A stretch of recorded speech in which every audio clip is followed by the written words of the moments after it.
Começa agora o quadro Mais Saúde com o Dr. Jair Safiotti. Ele é médico urologista e nós estamos no mês de novembro, onde existe uma campanha Novembro Azul, que trata do câncer de próstata. Então, a nossa parte, a nossa missão é levar toda a informação para você aí de casa e ninguém melhor para esclarecer esse assunto que o Dr. Jair. Muito obrigada, doutor. Eu quem agradeço.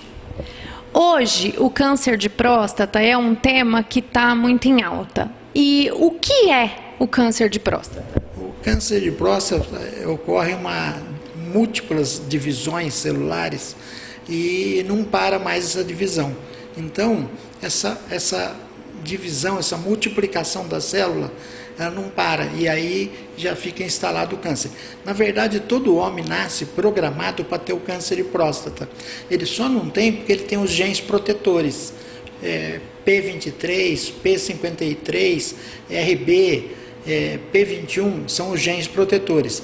Nessas fragmentação da célula, você fragmenta também os genes protetores. Aí você perde o protetor que luta contra o câncer prostático. Hoje em dia, com os avanços da medicina, há tempos atrás, o diagnóstico de câncer, ele já era uma sentença de morte. E hoje ouve-se muito dizer na cura, no tratamento, na prevenção. O que a medicina ajudou com esses avanços para que vocês pudessem detectar mais rápido, precocemente, para poder obter a cura? Desde o diagnóstico, vem ocorrendo mudanças no diagnóstico, para fechar o diagnóstico. Recentemente, agora, tem um exame que chama PET-CT com galho 68, PSMA. Esse PET-CT com galho 68, PSMA, é um exame que ele é bastante interessante. Os pacientes faziam biópsias, eu tenho vários casos aqui que eu fiz biópsia, não dava negativo, dava positivo, e só todos os casos negativos. Aí, esse exame, ele é feito com prótons, ele é medicina nuclear. Então, quando você faz esse PET-CT 68 com PSMA, ele acende uma luzinha verde, que é os prótons que ficam verdes. Ali, você sabe que tem um câncer. E é um exame que ele era teórico, hoje ele está fazendo em Ribeirão, Campinas, São Paulo. É um exame super interessante, e aonde falava que era câncer, não é. Porque é um exame muito, muito especial. Tem a ressonância multiparamétrica também, que é um exame mais ou menos na linha do PET-CT 68 com galho. Então, bastante interessante essa modificação para você chegar naqueles casos que davam negativo e você fazia 3 biópsias, fazia uma raspagem da próstata para tentar fechar o diagnóstico e não conseguia sair daí. Porque você já fez 3 biópsias, a tua chance vai baixando de 70%, 20%, 5%, aí não tem mais, você faz a raspagem, não tem mais onde você correr. E esse exame veio a calhar muito aí. Então já é um avanço, isso foi lançado agora na Alemanha, recente, esse exame aí, do PET-CT com galho 68 PSMA. E é interessante que já está fazendo. Então, há pouco tempo nós tivemos um caso assim, é câncer. Foi para fazer o PET com galho, ele veio negativo. Então, o que era um tumor metastático, ele passou a ser um tumor localizado e coube a cirurgia aí. Ele não cabia, porque já estava avançado, falava que já estava nos ossos, no pulmão, no fígado. Então, é um exame bastante interessante. Ele mostra que era falso negativo, que era falso positivo, e veio a mudar muito isso aí. O senhor já disse diversas vezes que o homem, normalmente ele chega até o consultório, muitas vezes por intermédio da mulher. Como que o paciente, quando ele deve saber que está na hora dele procurar o médico para fazer os exames periódicos para que ele possa fazer a prevenção? Ele não pode procurar o serviço de urologia quando ele está sentindo alguma coisa. Ele tem que procurar antes. Ele tem que procurar antes de sentir alguma coisa. De modo geral, quando ele procura e ele está sentindo, geralmente é tarde demais. Embora cada fase do câncer de próstata existe um tratamento. quando o câncer está dentro da próstata, quando ele está saindo da próstata, é um outro. Quando ele já saiu, está à distância, metastático, é um outro tipo de tratamento. Porém, já não é mais curativo se o câncer está à distância. Então, tem que fazer com que o paciente chegue antes de sentir alguma coisa. Quando ele estiver sentindo algum sintoma e já é o câncer, geralmente é tarde demais. Você perguntou quais são os tipos de câncer que a próstata é atingida. Tem o sarcoma e tem o adenocarcinoma. 98% é adenocarcinoma. E desse adenocarcinoma ele pode ser mais agressivo e ele pode ser moderadamente mais tranquilo. Então você nunca sabe se esse tipo de câncer que aquele paciente tem, apesar de ser adenocarcinoma, ele é do agressivo. Então, muitas das vezes, você faz os exames todos e você vê que ele não é tão agressivo quanto parecia. E, geralmente, quando o paciente é mais novo, próximo de 50, 60, esse tumor, de modo geral, ele costuma ser mais agressivo. Num paciente já mais idoso, com câncer de próstata, esse tumor é mais indolente. É um tumor que dorme, ele fica por alguns anos quase que adormecido. Então, você vê que existe o mesmo tipo de câncer, adenocarcinoma prostático, e que tem um comportamento diferente. Ele fica vários anos, só que você nunca sabe que tumor que é esse. Pela biópsia pode ter uma informação, pelo grau de agressividade, que vai de 1 a 10, pelo PSA, pelo esse grau histológico, o tipo de câncer que tem, mas você tem que acompanhar esse paciente. E até 75 anos de idade, você tem que fazer o exame periódico prostático anual. Depois de 75, você teoricamente não precisaria fazer nesses pacientes. Mas se você enxergar naquele homem que ele tem 10 anos de sobrevida, você tem que investigar ele como se fosse um paciente de 50. Porque ele tem, teoricamente, uma sobrevida de mais 10. Então, você não pode deixar o tumor avançar só porque você fala, ele está com 76 anos e ele vai morrer. Não é assim.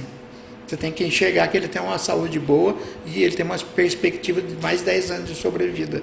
Então, esse paciente tem que ser investigado como um paciente comum. O tratamento é cirúrgico 100% dos casos? É quimioterápico? Existe o tratamento de observação, vigilância ativa, existe o tratamento cirúrgico aberto, existe o cirúrgico com laparoscopia, existe o cirúrgico com robô e existe a radioterapia, existe a quimioterapia e existe a braquiterapia. A braquiterapia é um implante de semente radioativa dentro da próstata. É uma radioterapia local. É como se você desse vários tiros de chumbinho, só que são sementes radiativas. Ela faz uma radioterapia local. E tem um grau de agressão, de irritar, do paciente às vezes tem um desconforto e tal, mas é um tipo de tratamento. Eu tenho paciente que foi feita essa braquiterapia há 20 anos. E ele está aí com sobrevida normal, passou, enfim, são 20 anos de tratamento. E às vezes a cirurgia não dá isso aí, porque o tumor já é mais agressivo. Então, são várias modalidades de tratamento. Para cada paciente existe um tratamento mais adequado. Para cada estágio do tumor, um tratamento mais adequado. E qual que é o grau de sucesso? Então, o sucesso quando é feito o diagnóstico precocemente é em torno de 90%. Se você faz o exame preventivo e detecta que o paciente tem câncer, e esse paciente é indicado para cirurgia, ou para radioterapia, enfim, ele braquiterapia, e ele faz no momento correto, é de 90% a chance. Medicina que é 90% é um índice altíssimo, é cura, entendeu? Então, é um número bastante interessante. 90% em medicina, um remédio que cura 90%, é um índice bastante importante.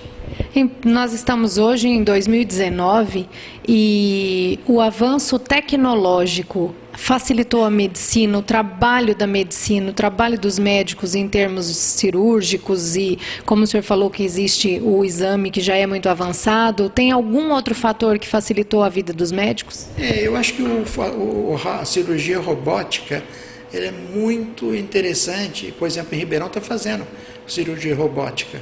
Então, é muito interessante porque existe uma precisão no você incisionar o tecido prostático, em suturar, porque o robô não treme, a mão do homem treme. E a visão que o robô utiliza, que é uma microcâmera com uma imagem muito grande, você vê detalhes que às vezes a olho nu você não vê. Então, chegou num momento bastante importante. Lembrar que o câncer de próstata no Brasil é esperado 68 mil casos de câncer este ano. E a cada dia morre 42 homens com câncer de próstata no Brasil. É um número bastante importante. Mas esses homens que morrem foram provavelmente os que não fizeram os exames preventivos. Sim, é uma estatística, um levantamento a respeito do câncer prostático. E os números são bastante assustadores, porque se você pôr 68 mil, é mais que Mococa inteiro por ano de câncer prostático. Então, e é o câncer mais frequente do homem. Ele só perde para câncer de pele e para melanoma, para não melanoma. Então, você vê que é um número bastante interessante. E voltando um pouquinho no robô, ele te dá muita... Você precisa de um treinamento para poder utilizar o robô, mas ele te dá muita qualidade em relação já à laparoscopia. A laparoscopia já era um grande avanço, que você já tinha uma magnificação das imagens, magnifica muito, aumenta com clareza e tal. Então, hoje veio a dar mais segurança, qualidade, suturas. Então, eu acho que vem isso aí é no mundo inteiro. Hoje, essa telecirurgia, você pode estar ligado aqui, o outro colega pode estar no Japão, enfim, em qualquer lugar do mundo, e ele pode mesmo teleguiar o robô. Então, bastante interessante, né? E existe algum tipo de prevenção do câncer de próstata? Uma qualidade de vida boa pode evitar ou para o câncer de próstata não tem? Então, isso aí é uma coisa assim que até recentemente era muito assim propagado, o estimulador da vitamina A, o precursor da vitamina A, que é o licopeno, a goiaba vermelha, a melancia, cenoura, o tomate, né? Era muito importante. Depois a vitamina D, tomar sol é bastante interessante, porque existe os pacientes que ele vive no dia cinzento, os pacientes do norte, da Europa, Suíça, Suécia, Noruega, são os locais onde não bate sol. Então ele não ativa a vitamina D, como ele não toma sol, não ativa a vitamina D. Então a vitamina E também é interessante, que o selênio também, o uso do selênio, e não, as gorduras não saturadas, por exemplo, o óleo do peixe, do salmão, que também os asiáticos usam muito isso aí. Então, o asiático 6 casos de câncer cada 100 mil habitantes por ano. Você vai lá para o norte da Europa, em torno de 70, 80 casos cada 100 mil habitantes por ano. Por quê? Porque é o dia cinzento, não tem sol, o dia é curto. Então, você vê que o país onde vive tem uma importância no número da incidência do câncer prostático. Então, você vê que essa alimentação, como você vive, essa obesidade, principalmente a gordura animal, está bastante ligado. E o uso de hormônio também é uma coisa que está ligada também ao câncer prostático. Então vamos deixar um alerta para o pessoal, aproveitando o ensejo do Novembro Azul, para que as pessoas tenham consciência de que procurar um médico é necessário. Eu acho que essa procura pelo seu urologista é muito importante, principalmente nessa faixa etária, onde você inclui os pacientes de risco, que é o antecedente familiar, 45 anos de idade, o negro no Brasil, mistura de negro, nossa miscelânea de raças aqui é muito grande, entendeu? Então, se você olhar, onde essa pele está mais escura, já tem uma questão de mistura de raça aí. Então, tudo isso, a gordura animal também faz parte do nosso pacote alimentar aí, que isso é altamente prejudicial. Então procure o seu urologista. Atividade física, né? Bastante interessante. Então agora nós ficamos por aqui com o quadro Mais Saúde. Espero que você aí de casa tenha entendido, tenha visto o quanto a medicina vem desenvolvendo e evoluindo, e faça a sua parte. Procure o seu médico, vá a um urologista, é a especialidade dele cuidar da saúde do homem, não é, doutor? É isso aí. Cada um com a sua necessidade. A mulher com o ginecologista, o homem com o urologista. Então, é isso aí.